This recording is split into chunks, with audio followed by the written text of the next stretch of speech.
اور جب میرے بندے آپ سے میرے بارے میں سوال کریں تو کہہ دیجئے بے شک میں قریب ہوں، میں پکارنے والے کی پکار کا جواب دیتا ہوں جب وہ مجھے پکارے۔ تو ان کو چاہیے کہ یہ میرا حکم مانیں اور مجھ پر ایمان رکھیں تاکہ وہ ہدایت پائیں۔ فاستغفروه ثم توبوا إليه إن ربي قريب مجيب۔ سو اس سے بخشش مانگو پھر اس کی طرف پلٹ آؤ، یقیناً میرا رب قریب ہے، قبول کرنے والا ہے۔ لا الہ الا اللہ واللہ اکبر والحمد للہ وسبحان اللہ ولا حول ولا قوة الا باللہ۔ اللہم صل علی محمد وعلی آل محمد کما صلیت علی ابراہیم وعلی آل ابراہیم انک حمید مجید۔ اللہم بارک علی محمد وعلی آل محمد کما بارکت علی ابراہیم وعلی آل ابراہیم انک حمید مجید۔ پروگرام قریب مجیب کے سلسلے میں آج ہم قرض کی ادائیگی کی دعاؤں کے بارے میں پڑھیں گے۔ اس سے پہلے ہم نے غم اور پریشانی اور مصیبت سے بچنے کی دعائیں پڑھی تھی۔ انسانی غموں میں سے ایک بڑا غم قرض کا غم ہوتا ہے۔ قرض ایک مصیبت ہے جس سے چھٹکارا پانا انسانی صحت کے لیے بہت ضروری ہے، اس کے دین اور ایمان کی حفاظت کے لیے بڑا ضروری ہے، اس کی آخرت کی نجات کے لیے بڑا ضروری ہے۔ اس لیے انسان کو حد الوسع کوشش کرنی چاہیے کہ وہ کوشش کے علاوہ یعنی قرض کی ادائیگی کی کوشش کے ساتھ ساتھ اللہ تعالیٰ سے دعا بھی کرتا رہے۔ عمومی طور پر اگر دیکھا جائے تو مال اللہ کی نعمت ہے۔ مال کو اللہ تعالیٰ نے زندگی کے قیام کا ذریعہ بنایا ہے، اس پر انسانوں کی معیشت اور انسانوں کی مصلحتوں کا دار و مدار ہے۔ سورۃ الملک میں اللہ تعالیٰ فرماتے ہیں هو الذی جعل لکم الارض ذلولا فامشوا فی مناکبها وکلوا من رزقہ والیہ النشور۔ اللہ وہی ہے جس نے تمہارے لیے زمین کو تابع کر دیا، بس اس کے اطراف میں چلو اور اس کے رزق میں سے کھاؤ اور اسی کی طرف دوبارہ جی اٹھنا ہے۔ مال کا درست استعمال قابل تعریف ہے اور ناجائز استعمال قابل مذمت ہے۔ مال کمانا، مال میں محنت کرنا پسندیدہ ہے، لیکن مال کا غلام بن جانا ناپسندیدہ ہے۔ نبی صلی اللہ علیہ وسلم نے فرمایا، یہ دنیا کا مال ہرا بھرا اور شیریں ہے، مسلمان کا وہ مال کتنا عمدہ ہے جو حلال ذرائع سے کمایا گیا ہو، پھر اس نے اسے اللہ کے راستے میں یتیموں اور مسکینوں اور مسافروں کے لیے وقف کر دیا، یعنی خود کمایا اور پھر دوسروں پر جو ضرورت مند تھے ان پر خرچ بھی کیا۔ لیکن جس شخص نے ناجائز ذرائع سے مال جمع کیا تو اس کی مثال اس کھانے والے کی طرح ہے جو کھاتا ہے مگر اس کا پیٹ نہیں بھرتا۔ ایسا مال قیامت کے دن اس کے خلاف گواہی دے گا۔ یعنی مال انسان اگر صحیح طریقے سے کمائے اور صحیح جگہ پر خرچ کرے تو بہت بڑے فائدوں کا حامل ہے، اور اگر غلط طریقے سے حاصل کرتا ہے اور غلط جگہ پر خرچ کرتا ہے تو بہت بڑے وبال کا ذریعہ بھی ہے۔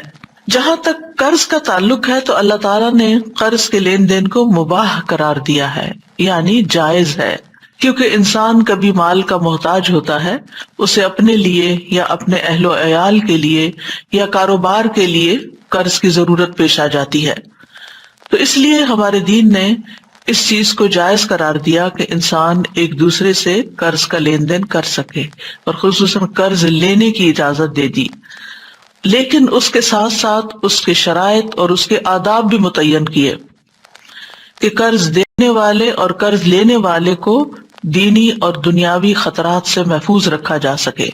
قرآن مجید میں قرض کے احکام کے بارے میں تفصیلی ہدایات سورۃ البقرہ کی آیت نمبر 282 میں آتی ہیں، جو ایک طویل آیت ہے۔ اس میں اللہ تعالیٰ نے تمام احکامات واضح کر دیے ہیں کہ اس سلسلے میں کیا کرنا چاہیے اور کیا نہیں کرنا چاہیے۔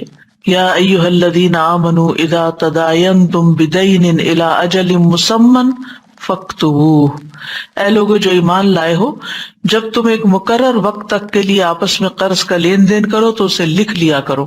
تو یہ پہلی ہدایت ہے، اور اس کے بعد اور بھی دیگر ہدایات ہیں جو قرض کے لین دین کرنے والے قرآن مجید کی اس آیت سے پڑھ کر سمجھ سکتے ہیں۔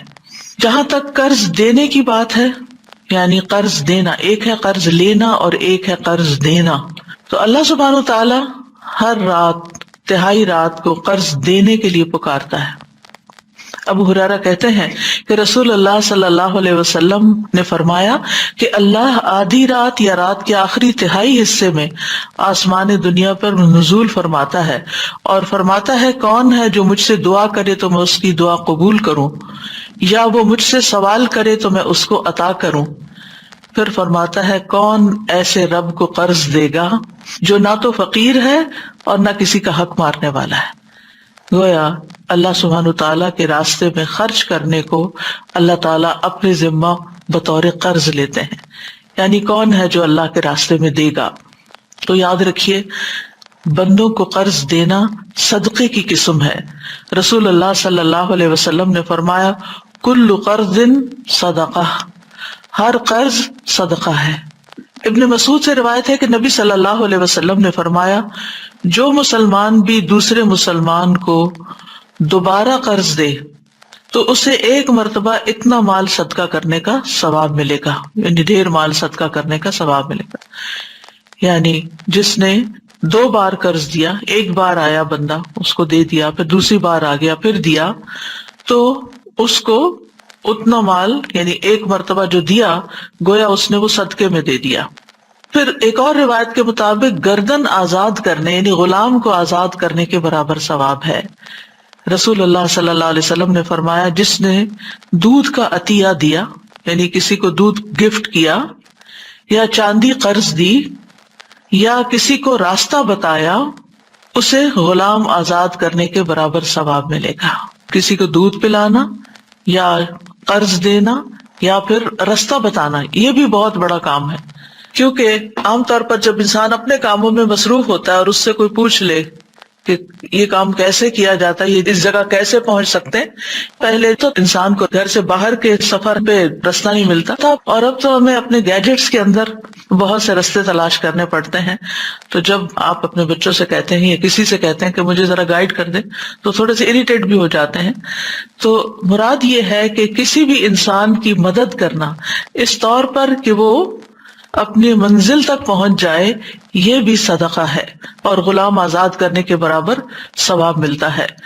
قرض کا اجر جنت کے دروازے پر لکھا ہوا ہے۔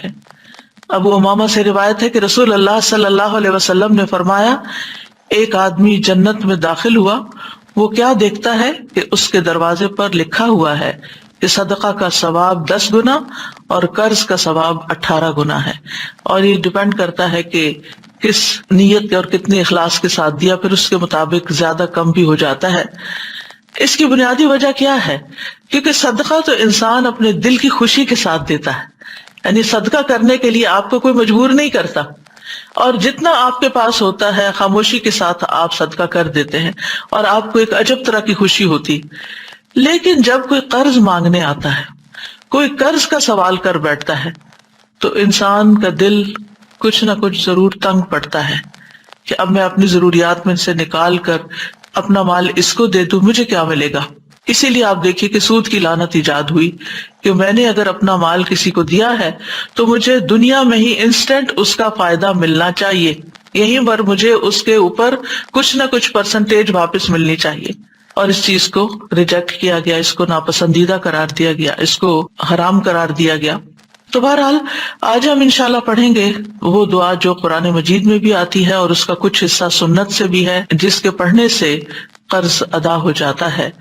ارشاد باری تعالیٰ ہے قل اللهم مالك الملك تؤتي الملك من تشاء وتنزع الملك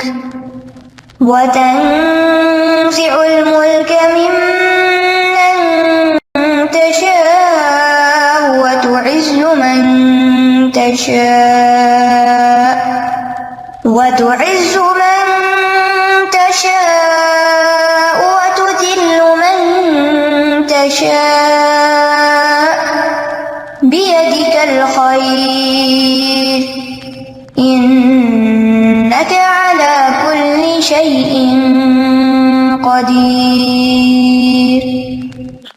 آیت کے آخر میں آتا ہے رحمان الدنیا والآخرہ ورحیمہما تعطیہما من تشاء وتمنع منہما من تشاء ارحمنی رحمتا تغنینی بہا عن رحمت من سواک.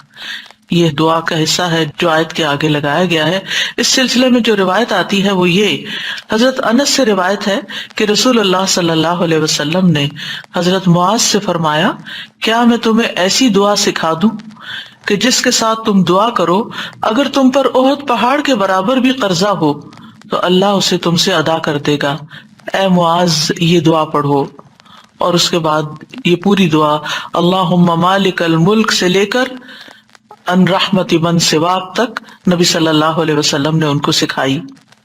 جہاں تک اس آیت کا تعلق ہے تو اللہ سبحانہ وتعالی اس آیت میں اپنی بے پناہ قوت اور قدرت کا اظہار کرتے ہیں. یہ اللہ تعالیٰ کا ایک تعارف بھی ہے کہ ہر قسم کی بادشاہت اللہ کے لیے ہے. وہی ہے جو اپنی مخلوق میں سے زمین میں جس کو چاہتا ہے بادشاہت، دولت، علم، اقتدار اور پاور کی جتنی بھی قسمیں ہیں وہ عطا کرتا ہے، اور جس سے چاہتا ہے چھین لیتا ہے، جس سے چاہتا ہے واپس لے لیتا ہے، جس کو چاہتا ہے عزت دیتا ہے اور جس کو چاہتا ہے ذلت دیتا ہے. خیر کے سارے خزانوں کا مالک وہی ہے. اصل کنٹرول اس کے ہاتھ میں ہے، فیصلے وہاں سے ہوتے ہیں. اللہم لا مانع لما اعطیت ولا معطی لما منعت ولا ينفع ذا الجد منک الجد. کوئی روک نہیں سکتا جسے اللہ عطا کرے اور کوئی دے نہیں سکتا جس کو اللہ نہ دے، جس سے اللہ روک دے.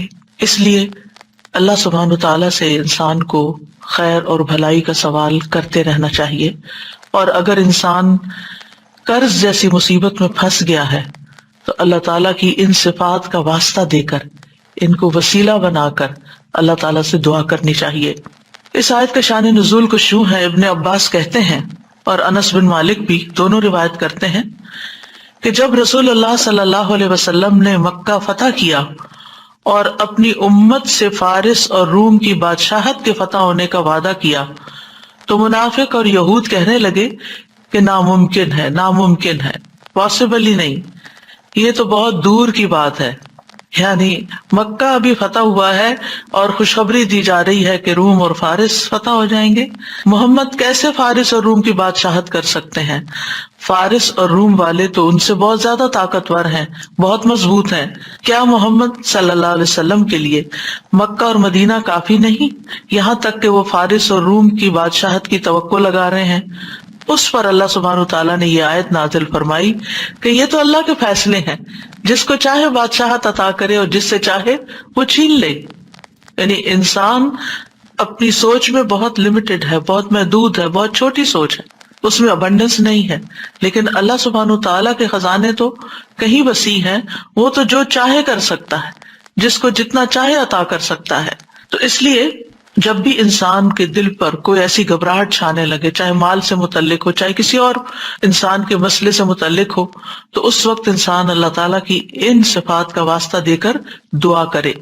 یعنی اپنے رب کی تعظیم کرتے ہوئے، اپنے رب کی بڑائی کا اظہار کرتے ہوئے، اس کا شکر ادا کرتے ہوئے، اس پر توکل کرتے ہوئے، اس سے تضرع اور عاجزی کرتے ہوئے اللہ تعالیٰ کی بارگاہ میں یوں پکارے اس کو، اے اللہ، اے بادشاہت کے مالک، قل اللہم مالک الملک، کہہ دیجیے اے اللہ جو مالک ہے ملک کا، یعنی ساری بادشاہت کا تو مالک ہے.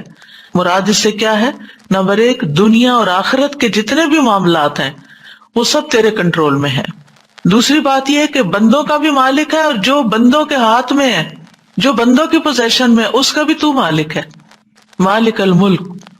اور پھر اسی طرح بندوں کو کوئی بھی چیز دینے کا اختیار تیرے پاس ہے، چاہے وہ مال و دولت ہو، چاہے وہ نبوت ہو.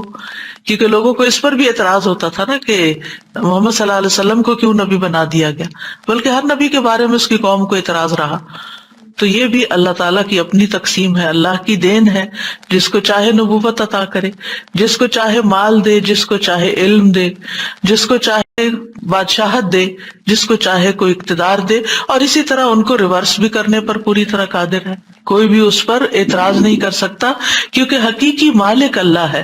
فتعال اللہ الملک الحق لا الہ الا ہوا رب العرش الکریم. سورۃ المؤمنون میں آتا ہے بس بہت بلند ہے اللہ جو سچا بادشاہ ہے، اس کے سوا کوئی معبود نہیں، عزت والے عرش کا رب ہے. زمین و آسمان کی ہر چیز کا مالک ہے، چھوٹی چیز ہو یا بڑی چیز ہو، چاہے آسمان پہ نظر آنے والے سورج اور چاند، آج صبح اگر چاند آپ نے دیکھا ہو تو چاہے دن کو نکلا ہوا سورج ہو، رات کو نکلا ہوا چاند ہو، فل مون ہو، سارے کے سارے جو ہیں وہ رات ہو دن ہو، یہ اللہ تعالیٰ نے ان کو مسخر کر رکھا ہے، سب اس کے حکم کے مطابق چلتے ہیں اور اسی کے مطابق طلوع ہوتے ہیں اور غروب ہوتے ہیں.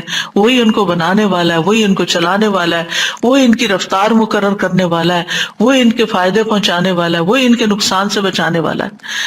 یہ سب اللہ کے حکم سے ایک مقرر وقت تک کے لیے اپنے کام پر لگے ہوئے ہیں، چل رہے ہیں.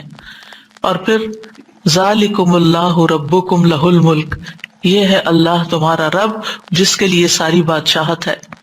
اسی طرح سورۃ یاسین میں آتا ہے فسبحان الذی بیدہ ملکوت کل شیء والیہ ترجعون. پاک ہے وہ ذات جس کے ہاتھ میں ہر چیز کی حکومت ہے اور اسی طرح تم اس کی طرف لوٹائے جاؤ گے. زندگی اور موت کا مالک بھی وہی ہے. لہ ملک السماوات والارض یحیی ویمیت وہو علی کل شیء قدیر.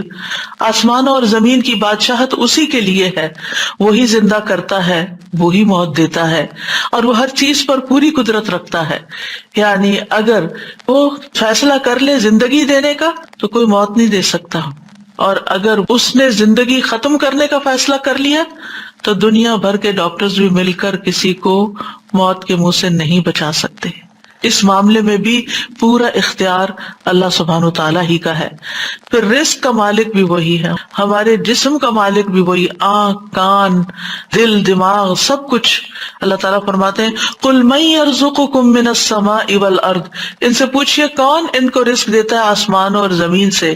ام من یملک السمع والابصار، کون ہے جو سمع اور بصر کا مالک ہے؟ وہی مالک ہے. وَمَن يُخْرِجُ الْحَيَّ مِنَ الْمَيِّتِ وَيُخْرِجُ الْمَيِّتَ مِنَ الْحَيِّ وَمَن يُدَبِّرُ الْأَمْرَ فَسَيَقُولُونَ اللَّهُ فَقُلْ أَفَلَا تَتَّقُونَ. کون ہے جو زندہ کو مردہ سے اور مردہ کو زندہ سے نکالتا ہے؟ کون ہے جو تدبیر کرتا ہے سارے معاملات کی؟ وہ ضرور کہیں گے کہ اللہ. تو کہہ دیجئے کیا پھر تم ڈرتے نہیں ہو؟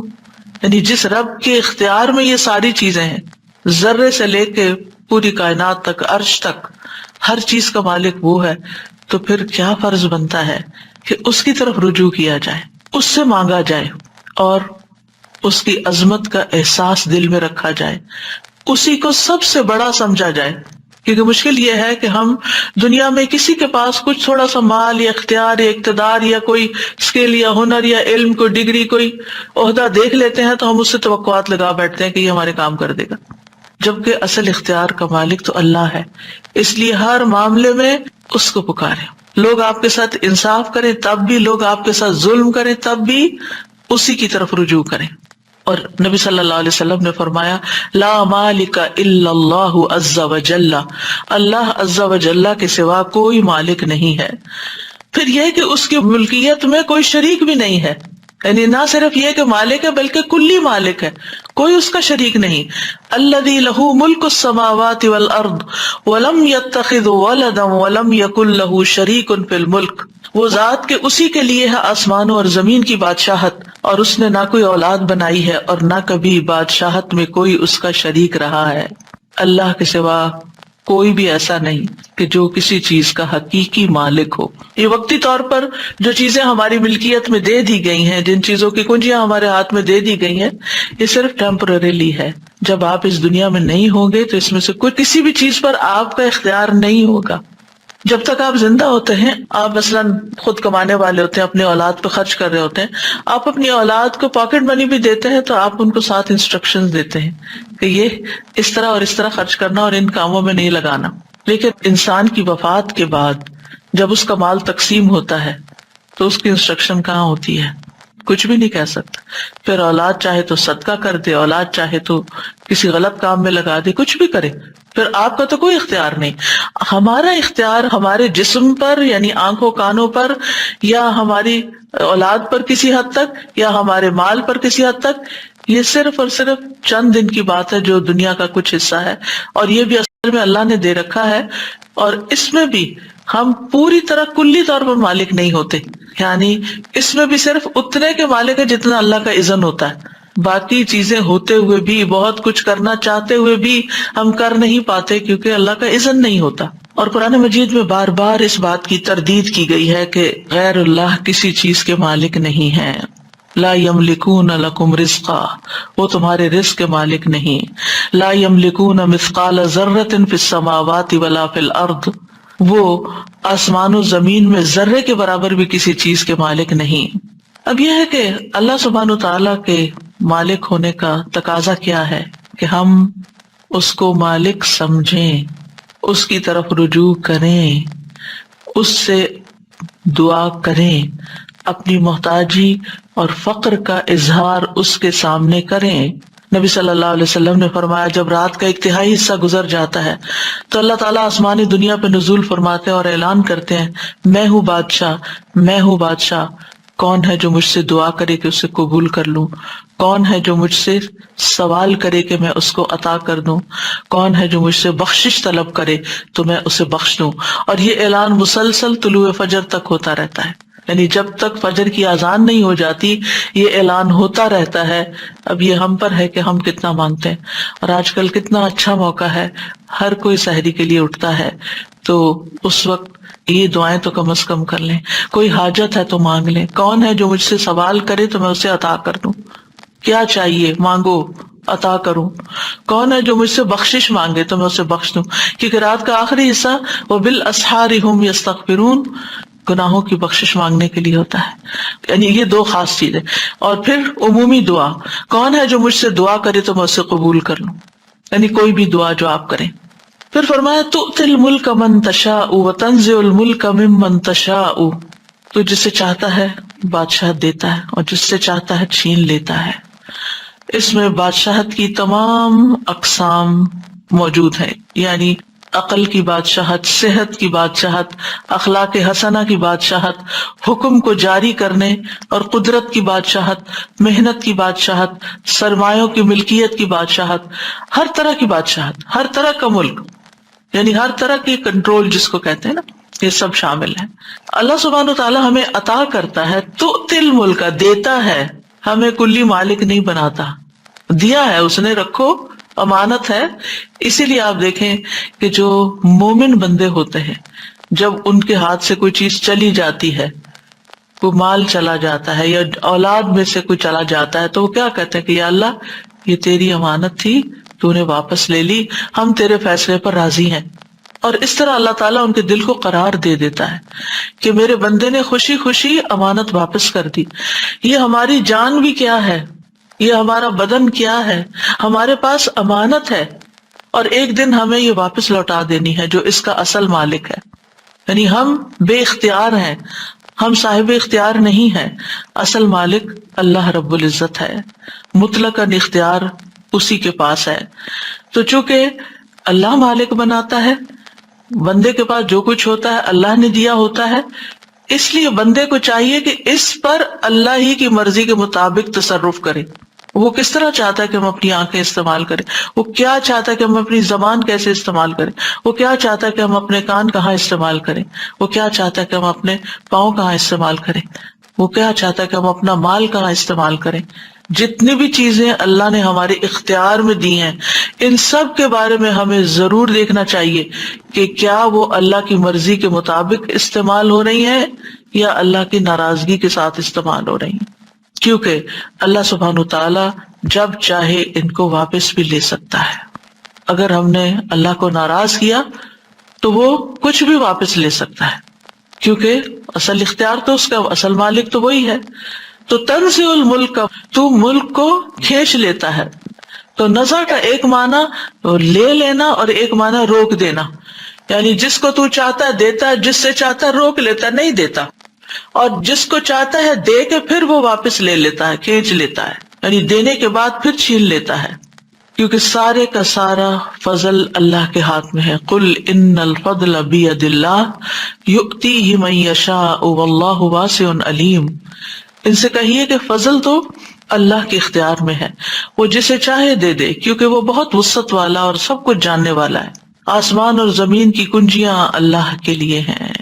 لہ مقالید السماوات والارض یبسط الرزق لمن یشاء ویقدر انہ بکل شیء علیم، اسی کے لیے ہے کنجیاں آسمانوں اور زمین کی، جس کے لیے چاہتا ہے کشادہ کر دیتا ہے اور جس کے لیے چاہتا ہے تنگ کر دیتا ہے، ہر چیز کو خوب جاننے والا ہے۔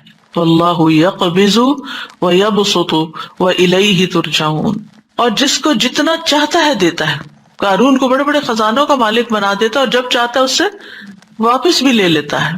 تو بات یہ ہے کہ ہمارے پاس جو بھی کوئی نعمت ہے، وما بکم من نعمت فمن اللہ، اس لیے ہمیں کسی معاملے میں غرور اور تکبر کا شکار نہیں ہونا چاہیے کہ یہ میں ہوں، یہ میرا ہے، یہ میرے پاس ہے۔ یہ 4 ہلاک کر دینے والے کلمات ہیں جو قرآن مجید میں آئے ہیں۔ انا خیر منہ، انا میں، لی الیس لی ملک مصر، انا خیر منہ کس نے کہا تھا؟ شیطان نے، اور الیس لی ملک مصر فرعون نے کہا تھا۔ اندی میرے پاس ہے، قال انما اوتیتہ علی علم اندی، قارون نے کہا تھا۔ نحن اولو قوت، ہم قوت والے ہیں، یہ کس نے کہا تھا؟ ملکہ سبا جو تھی اس کے درباریوں نے کہا تھا۔ لیکن ان سب کی قوت اور پاور اور ان کے اختیارات اور ملکیت پھر کہاں گئی؟ یہ عام لوگوں جیسے نہیں تھے، ان کے پاس بہت بڑی بڑی قوتیں تھی، بہت بڑا بڑا اختیار تھا، وہ چلا گیا تو پھر ہم جیسے معمولی لوگوں کا کیا حال ہے۔ اس لیے کسی بھی چیز پر فخر اور غرور نہیں ہونا چاہیے۔ وَتُعِزُّ مَن تَشَاءُ وَتُذِلُّ مَن تَشَاءُ، تو ہی جسے چاہتا ہے عزت دیتا ہے اور جس کو چاہتا ہے ذلت دیتا ہے۔ عزت کا معنی طاقت اور غلبہ بھی ہوتا ہے، صرف بادشاہت ہی نہیں، یعنی عزت و ذلت کا مالک بھی ہے، یعنی کہ یہ بادشاہت کے ساتھ بھی لازم ہے اور اس کے علاوہ بھی، یعنی اطاعت کے ذریعے عزت اور نافرمانی کے ذریعے ذلت دیتا ہے، مدد دے کر عزت اور مغلوب کر کے ذلت دیتا ہے، مال دے کر عزت اور محتاج کر کے ذلت دیتا ہے، یہ سب کچھ اللہ کے اختیار میں۔ لیکن اللہ اپنے اولیاء کو ذلیل نہیں کرتا۔ اللہ کے اولیاء جو ہوتے ہیں، اللہ کے جو دوست ہوتے ہیں، وہ اطاعت کرتے ہیں، نافرمانی نہیں کرتے، پھر بھی ان کا نقصان ہو جاتے ہیں۔ وہ دوسروں کی مدد کرتے ہیں لیکن خود بعض اوقات مغلوب ہو جاتے ہیں۔ وہ دوسروں کو دینے والے ہوتے ہیں لیکن خود کبھی محتاج ہو جاتے ہیں۔ یہ سب کچھ کیا ہے؟ یہ ان کی آزمائش کے لیے ہوتا ہے، اللہ تعالیٰ کی ناراضگی کی وجہ سے نہیں ہوتا۔ یعنی اللہ تعالیٰ ان کو ذلیل نہیں کرنا چاہتا، بلکہ اس کے عوض ان کو اجر عظیم دینا چاہتا ہے، ان کو مزید نوازنا چاہتا ہے۔ وہ چھوٹی چیز لیتا ہے اور ہمیشہ بڑی دیتا ہے، چاہے دنیا میں دے چاہے آخرت میں دے، بعض اوقات دونوں جگہ دیتا ہے۔ یعنی اللہ سبحانہ تعالیٰ ایک حرف پڑھنے کی 10 نیکیاں دیتا ہے، کمی تو اس کے پاس ہے ہی نہیں، وہ بہت کچھ دینے والا ہے۔ تو جو بندے اطاعت کے ساتھ، اللہ کی فرما برداری کے ساتھ اللہ کی مدد مانگتے رہتے ہیں، اللہ سبحانہ تعالیٰ ان کو بھی دیتا ہے، دنیا میں بھی دیتا ہے، اور آخرت میں تو پھر اس نے وعدے ہی کر رکھے ہیں۔ اس کے برعکس جب انسان خود پسند بنتا ہے اور اکڑتا ہے اور غرور کرتا ہے اور بڑی بڑی باتیں زبان سے نکال لیتا ہے تو بعض اوقات پھر کیا ہوتا ہے، اللہ تعالیٰ اس کو بے یار و مددگار چھوڑ دیتے ہیں، اس کو ذلت سے دوچار کر دیتے ہیں۔ بیدک الخیر، خیر تو صرف تیرے ہاتھ میں ہے، یعنی ہر طرح کی خیر اللہ کے پاس ہے۔ اور ید کا لفظ یہاں پورے مکمل کنٹرول کے لیے بھی ہے نا، یعنی اللہ کے ہاتھ میں، کسی اور کے ہاتھ میں نہیں۔ خیر کیا ہوتی ہے؟ ہر وہ چیز خیر ہے جس میں بندے کے لیے مصلحت اور فائدہ ہوتا ہے، یعنی ہمارے لیے ہر فائدے کی چیز خیر ہے۔ یہ خیر خواہ دنیا کے کاموں میں ہو یا آخرت کے کاموں میں ہے، رزق ہے، صحت ہے، علم ہے، مال ہے اور نیک عمل، یہ سب خیر ہی خیر ہے، ان سب پر خیر کا اطلاق ہوتا ہے۔ اور یہ نہیں کہا کہ بیدک الشر، کیونکہ والشر لیس الیک، شر کی نسبت اللہ کی طرف نہیں کرتے۔ اللہ سبحانہ تعالیٰ نے ہر چیز کے اندر خیر شر رکھ دیا ہے، لیکن وہ جس بندے کے ساتھ اس کا واسطہ پڑتا ہے اس کے حساب سے اس کے لیے خیر یا شر بن جاتی ہے۔ تو اللہ سبحانہ تعالیٰ خیر ہی کا کام کرتا ہے، شر کا کام نہیں کرتا. لیکن ایک ہی چیز آپ نے دیکھا ہوگا، ایک بندے کے لیے خیر کا سبب ہوتی ہے، اسی طرح کی وہی چیز دوسرے بندے کے لیے شر کا سبب ہوتی. اب آپ دیکھیں بعض لوگوں کے جسم میں نمک کی کمی ہو جاتی ہے، تو نمک تو بذات خود نمک ہے نا، وہ تو خیر شر نہیں ہے نا، لیکن وہ نمک ایک بندے کے لیے خیر کا باعث بن جاتا ہے جس کے جسم سے نمک کم ہو رہا ہو اور وہ مرنے کے قریب ہو تو اس کو یعنی کہ ایکسٹرا پہنچاتے ہیں.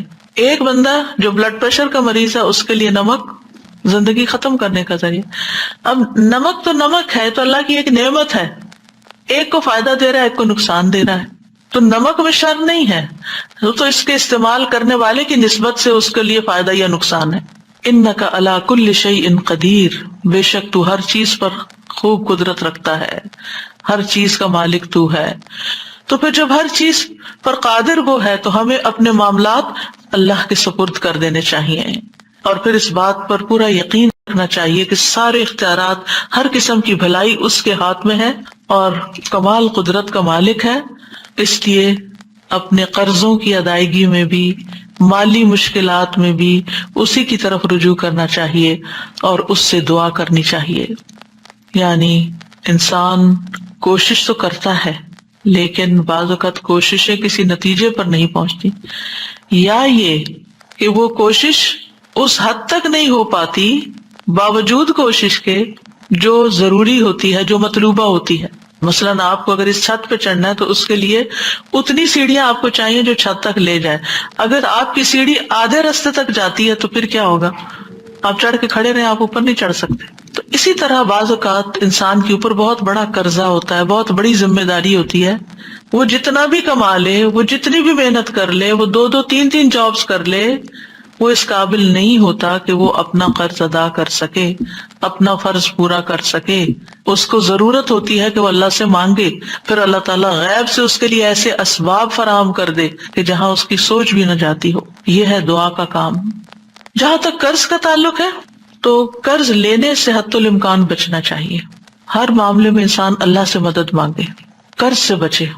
طارق کہتے ہیں کہ انہوں نے ابن ابی اوفا سے سنا کہ ایک شخص کے بارے میں سوال کیا گیا کہ کیا وہ قرض لے کے حج کر سکتا ہے، قرض لے کے چلا جائے. انہوں نے کہا وہ اللہ سے رزق مانگے، قرض نہ مانگے. یعنی قرض نہ لے، اللہ سے رزق مانگے کہ اللہ اتنی وسعت پیدا کر دے کہ وہ حج کر سکے. آج سے آپ یوں کہ 100 سال پہلے یا 50-60 سال پہلے لوگ صرف وہ خریدتے تھے جو ان کے پاس ہوتا تھا، اور شدید ضرورت جب پیش آتی تھی، کوئی اچانک بیماری آ گئی یا کوئی اور مصیبت آ گئی تو وہ قرض لے لیا کرتے تھے. صرف اس وقت قرض لیا جاتا تھا جب شدید ضرورت ہوتی تھی، لیکن اس وقت ہر بندے کو قرض لینے پر ابھارا جاتا ہے. کریڈٹ کارڈ کی شکل میں آپ دیکھیں کہ ہر شخص کسی نہ کسی طرح قرض کے تلے ہوتا ہے. آپ کے ہاتھ میں کچھ بھی نہیں ہے اور آپ چیز خریدے جا رہے ہیں تو گویا آپ قرض پر ہی ایک طرح سے خرید رہے ہیں. اور پھر اگر آپ اس لمیٹڈ عرصے میں مقرر تاریخ تک وہ قرض ادا نہیں کرتے تو پھر آپ کے اوپر کیا آ جاتا ہے؟ سود آ جاتا ہے. اور اس طرح آپ دیکھیں کہ بعض لوگ صرف خواہشات پوری کرنے کی، ان کی ضرورت نہیں ہوتی چیزیں، چونکہ آسان ہے اس چیز کا حاصل کرنا. یعنی اس وقت دنیا میں بہت سارے لوگ ایسے ہیں کہ جو وہ کچھ اپنے پاس رکھتے ہیں جن کے وہ حقیقی مالک نہیں ہیں، وہ ان کی پوزیشن میں نہیں ہے چیزیں، وہ سب قرض پر لی ہوئی ہیں، اور قرض اتنا زیادہ کہ سب کچھ بیک وقت دینے کی بھی ہمت استطاعت نہیں ہے. تو آپ دیکھیے کہ بلا وجہ ایسی چیزیں خریدنا اور اپنے آپ کو قرض تلے رکھنا یہ ناپسندیدہ ہے. ابن ابی اوفا سے سوال کیا کہ ایک شخص حج کے لیے قرض لے سکتا ہے یا نہیں، تو انہوں نے کہا کہ نہیں. یعنی حج کس پر فرض ہے؟ جس کے پاس وسعت ہے. اس پر تو فرض ہی نہیں جس کے پاس وسعت نہیں. وہ قرض لے کر کیوں حج کرنا چاہتا ہے؟ قرض لینا دراصل اپنے آپ کو امن سے نکال کر خوف میں مبتلا کرنا ہے. چاہے آپ کے بینک میں پیسے ہوں اور آپ سمجھتے ہو کہ آپ کا ڈیٹ جلدی ادا ہو جائے گا، لیکن پھر بھی جو آپ کے ہاتھ میں ہے وہاں سے خریداری کریں بنسبت اس ذریعے کے کہ جو آپ کے ہاتھ میں نہیں اور آپ قرض لے کے خریداری کریں اور پھر آپ کا قرض چکایا جائے.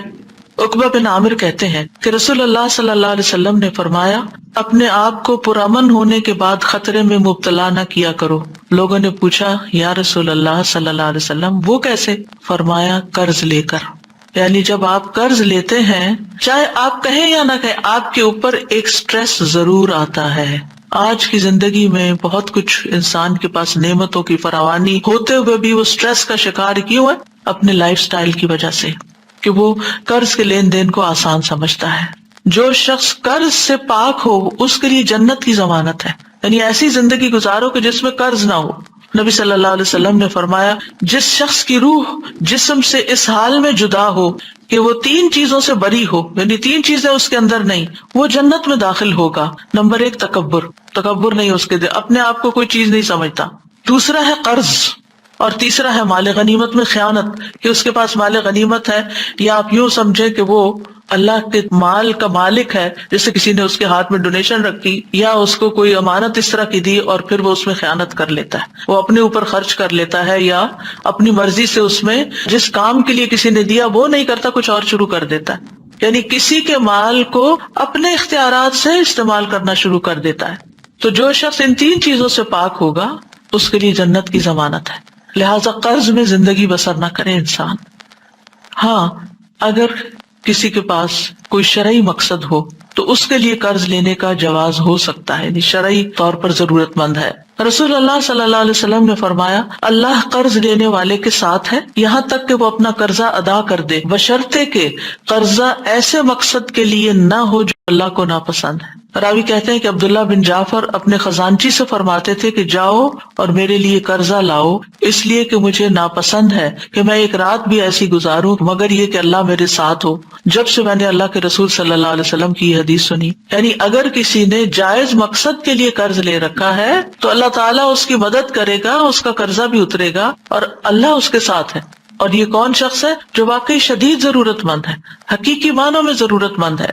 اس سلسلے میں ایک اور بات بھی یاد رکھیے کہ بعض اوقات آپ کو اپنی ذاتی ضرورت کے لیے قرض نہیں لینا ہوتا، لیکن آپ کے سامنے کوئی ایسا شخص آ جاتا ہے جو انتہائی شدید حاجت کا شکار ہے اور آپ خود کچھ نہیں کر سکتے، تو آپ کسی سے قرض لے کر اس کی مدد کر سکتے ہیں، کیونکہ اس کو کوئی قرضہ نہیں دے گا، لیکن آپ کی چونکہ ایک ریلائبلٹی ہے، ٹرسٹ ہے لوگوں کو آپ پر، تو آپ کو کوئی دے دے گا تو آپ لے کر اس کی ضرورت پوری کر دیں اور پھر آپ اپنا قرضہ ادا کرتے رہیں۔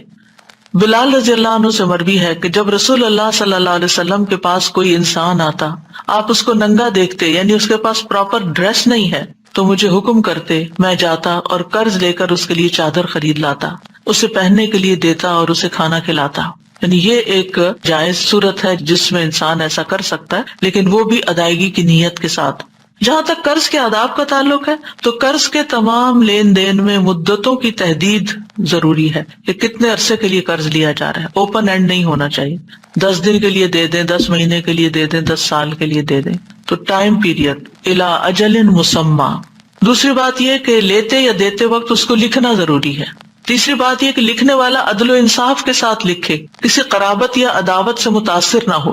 چوتھی بات یہ ہے کہ قرض دار جب لوگوں کے حقوق کاتب کو لکھوائے تو اللہ سے ڈرے اور اس میں کبھی بیشی نہ کرے۔ نمبر 5، خرید و فروخت اور لین دین میں گواہ مقرر کرنا بہتر ہے، نہ ہو تو کوئی بات نہیں۔ نمبر 6، گواہ 2 مرد یا 1 مرد اور 2 عورتیں ہوں گی۔ 2 عورتیں کیوں؟ تاکہ ان پر ذمہ داری کم آئے، بوجھ کم پڑے۔ نمبر 7، جب گواہ کی ضرورت پڑے تو اس کو انکار نہیں کرنا چاہیے، اسے حاضر ہو جانا چاہیے گواہی دینے کے لیے۔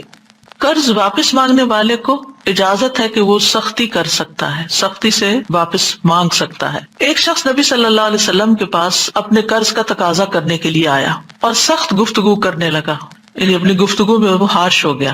آپ کے صحابہ غصے میں اس کی طرف بڑھے کہ تم اللہ کے رسول صلی اللہ علیہ وسلم کے ساتھ یہ معاملہ کر رہے ہو، لیکن رسول اللہ صلی اللہ علیہ وسلم نے فرمایا کہ اسے چھوڑ دو، کیونکہ جس کا کسی پر حق ہو تو وہ بات کہنے کا بھی حق رکھتا ہے۔ پھر آپ نے فرمایا اس کے قرض والے جانور کی عمر کا 1 جانور اسے دے دو۔ صحابہ نے عرض کیا یا رسول اللہ صلی اللہ علیہ وسلم، اس سے زیادہ عمر کا جانور تو ہے لیکن اس عمر کا نہیں ہے جتنا اس کو دینا بنتا ہے۔ آپ نے فرمایا اسے وہی دے دو، کیونکہ سب سے اچھا آدمی وہ ہے جو دوسروں کا حق پوری طرح ادا کرتا ہو۔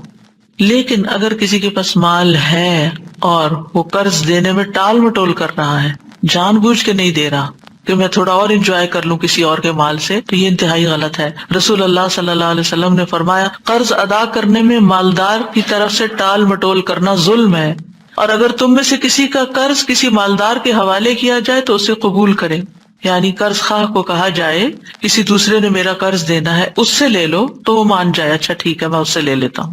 قرض ادا کرنے کی قدرت ہونے کے باوجود اگر کوئی ٹال مٹول کرے تو سزا بھی دی جا سکتی ہے۔ رسول اللہ صلی اللہ علیہ وسلم نے فرمایا مالدار آدمی کا ٹال مٹول کرنا اس کی عزت کو حلال کر دیتا ہے، یعنی لوگ پھر اس پہ باتیں بنانے لگتے ہیں، اس کی سزا کو جائز کر دیتا ہے۔